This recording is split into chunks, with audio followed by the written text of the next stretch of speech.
এই বিপ্লবের পিছনে আমার মাদ্রাসার শহীদদের রক্তের অবদান রয়েছে। আমরা শাপলা চত্বরে রক্ত দিয়ে 24-এর বিপ্লবের পাঠাতন তৈরি করেছি। শাপলা চত্বরে যদি আমার নবী প্রেমিক তৌহিদি জনতা রক্ত না দিত, 2024 সালের বিপ্লবের ভিত তৈরি হতো না।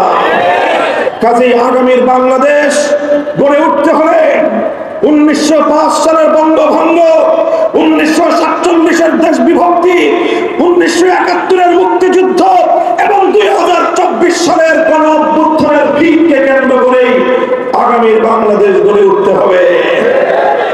আমি বিশেষ করে এই আন্দোলন, এই বিপ্লবগুলোর যত অংশীজন বাংলাদেশের সকল রাজনৈতিক দল এবং মতের নেতৃবৃন্দকে উদাত্ত আহ্বান জানাতে চাই।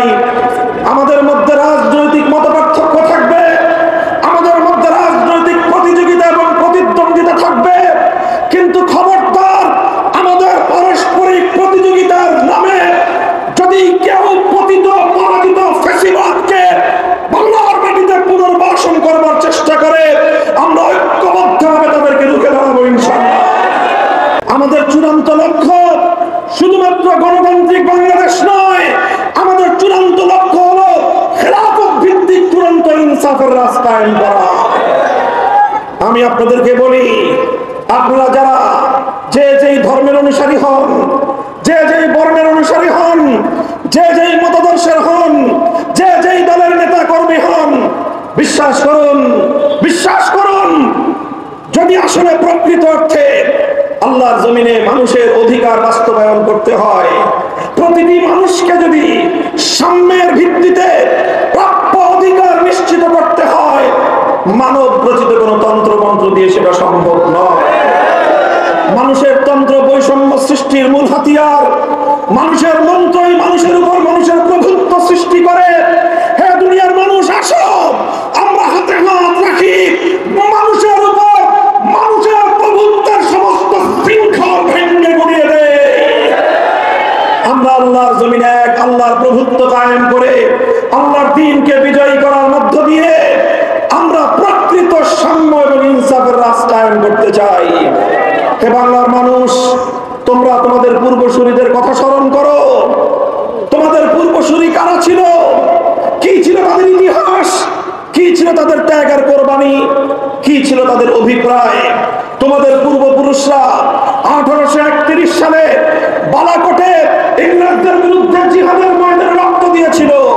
তোমাদের পূর্বপুরুষরা 1857 সালে সিপাহী বিদ্রোহে সামরিক রণাঙ্গনে ইংরেজদের বিরুদ্ধে জিহাদ করতে গিয়ে জীবন দিয়েছিল। তোমাদের পূর্বপুরুষরা 1924 সালে খেলাফত আন্দোলন করতে গিয়ে গোটা ভারত জুড়ে খেলাফত রক্ষার পক্ষে ইতিহাসের অন্যতম সফল আন্দোলন গড়ে তুলেছিল। তোমাদের পূর্বপুরুষরা 1927 সালে অসহযোগ আন্দোলনের মধ্য দিয়ে এই তোমার দেশে ইংরেজদেরকে কার্যত অবরুদ্ধ করে দিয়েছিল। তোমাদের পূর্বপুরুষরাই 1947 সালে মুসলমানদের জন্য আলাদা স্বাধীন রাষ্ট্রের দাবি উত্থাপন করেছিল। তোমাদের পূর্বপুরুষরাই 1905 সালে কলকাতার আধিপত্যকে খর্ব করে মুসলমানদের জন্য আলাদা ভূখণ্ড গড়ে তুলবার রাজনীতিকে তারা প্রতিষ্ঠিত করেছিল। তোমাদের পূর্বপুরুষরাই 52 ভাষা আন্দোলনে ন্যায্য অধিকারের দাবি নিয়ে মাঠে নেমেছিল। তোমাদের পূর্বপুরুষরাই 70-এর গণঅভ্যুত্থান করেছিল।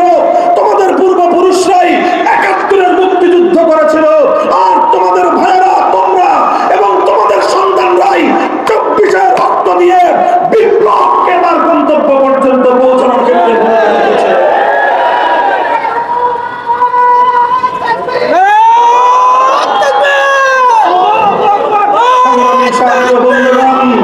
আমি বিশ্বাস করি 24-এর গণঅভ্যুত্থান আমাদের চোখে আঙ্গুল দিয়ে দেখিয়ে দিয়েছে, একটি ফ্যাসিবাদী স্বৈরতান্ত্রিক ব্যবস্থাকে উৎখাত করার জন্য কোন রাজনৈতিক বড় দলের প্রয়োজন হয় না, কোন রাজনৈতিক বড় নেতার প্রয়োজন হয় না।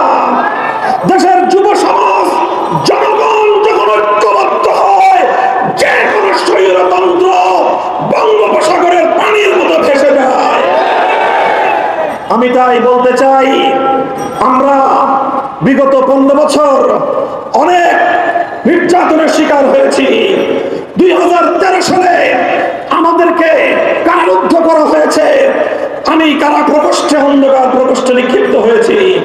2021 সালে আমরা যখন বাংলাদেশকে তার ঐতিহ্যের বিরুদ্ধে মসজিদের নগর ঢাকার শহরকে মূর্তির নগরে পরিণত করবার প্রতিবাদ জানিয়েছিলাম, আমরা যখন ভারতীয় আধিপত্যবাদের বিরুদ্ধে স্লোগান তুলেছি, আমাদের বিরুদ্ধে গোটা রাষ্ট্রযন্ত্র কেড়ে নিয়ে দিয়েছিল শেখ হাসিনা। 3 বছরের অধিক সময় আমাদের সঙ্গে কারাগারে অমানবিক আচরণ করা হয়েছে। আমরা সব জুলুম নির্যাতন বরদাস্ত করে নিয়েছি। দেশ এবং ইসলামের প্রশ্নে কারোর সাথে আপোষ করি নাই। বাংলাদেশ খেলাফত মজলিস আগামী ত্রয়োদশ জাতীয় নির্বাচনকে সামনে রেখে দায়িত্বহীনভাবে ঘোষণা করেছে, জুলাই সনদকে আইনি ভিত্তি প্রদান করা ছাড়া বাংলার মানুষ মানবে না, বাংলার মানুষ বরদাস্ত করবে না। আগামী নভেম্বরের মধ্যে গণভোট বাস্তবায়ন করে জুলাই সনদকে আইনি ভিত্তি প্রদান করতে হবে। লেভেল প্লেইং ফিল্ড তৈরি করতে হবে। এরপরে যারা গণহত্যা চালিয়েছে 2009 সালে, 13 সালে, 21 সালে, 24 সালে, সেই গণহত্যার সকল দোষরদেরকে, সকল খুনিদেরকে বিচারের কাঠ গড়ায় দাঁড়িয়ে তাদের বিচার দৃশ্যমান করতে হবে। ফ্যাসিবাদ এবং তার দোষরদের রাজনীতি বাংলাদেশে বন্ধ এবং নিষিদ্ধ করতে হবে। এরপরে আমি আপনাদেরকে বলতে চাই, ইনশাআল্লাহ বাংলাদেশ খেলাফত মজলিস ইসলাম এবং দেশের স্বার্থে যে কোনো পদক্ষেপ গ্রহণ করবে, দেশ এবং জাতির সঙ্গে নিজেরাও গাদ্দারি করবে না, কোন গাদ্দারিকে বরদাস্ত করবে না ইনশাআল্লাহ। বাংলাদেশ খেলাফত মজলিসের গাজীপুর মহানগরকে আমি ধন্যবাদ জানাই। আজকের এই ওয়ার্ড প্রতিনিধি সম্মেলনের মাধ্যমে এই জনবহুল গাজীপুর মহানগরকে খেলাফতের দুর্গ হিসেবে গড়ে তুলতে হবে। ওয়ার্ড প্রতিনিধিবৃন্দ, আপনারা আপনাদের প্রতিটি ওয়ার্ডকে বাংলাদেশ খেলাফত মজলিসের ঘাঁটি হিসেবে গড়ে তুলুন। হে আমার গাজীপুরবাসী, আমি আপনাদেরকে বলি, আপনার আল্লাহর দ্বীন, আল্লাহ প্রদত্ত রাজনৈতিক বন্দোবস্ত খেলাফত প্রতিষ্ঠার লক্ষ্যে বাংলাদেশ খেলাফত মজলিসের পতাকা ধরে শামিল হন। যুব সমাজ বাংলাদেশ খেলাফত যুব মজলিসে শামিল হও। শ্রমিক সমাজ বাংলাদেশ খেলাফত শ্রমিক মজলিসে তোমরা ঐক্যবদ্ধ হও। শ্রমিকের অধিকার আদায় করা বাংলাদেশ খেলাফত মজলিসের অন্যতম প্রাধান্য ভিত্তিক কর্মসূচি। ছাত্র জনতাকে বলবো, হে বাংলার তামাম ছাত্র জনতা, বাংলাদেশ খেলাফত ছাত্র মজলিস আজ বাংলাদেশের প্রতিটি পাবলিক, প্রাইভেট, ইউনিভার্সিটি সহ আলিয়া কওমি প্রতিটি শিক্ষাঙ্গনে ছাত্র জনতাকে নিয়ে আগামীর সুন্দর মেধাভিত্তিক বাংলাদেশ গড়ে তোলবার জন্য কাজ করছে। ছাত্ররা তোমরা বাংলাদেশ খেলাফত ছাত্র মজলিসে শামিল হও। আমরা হাতে হাত রাখি, আগামীর বাংলাদেশ হবে ইসলামের বাংলাদেশ। আমরা সোনার বাংলাদেশ দেখেছি, নতুন বাংলাদেশ দেখেছি, সবুজ বাংলাদেশ দেখেছি, ডিজিটাল বাংলাদেশ দেখেছি।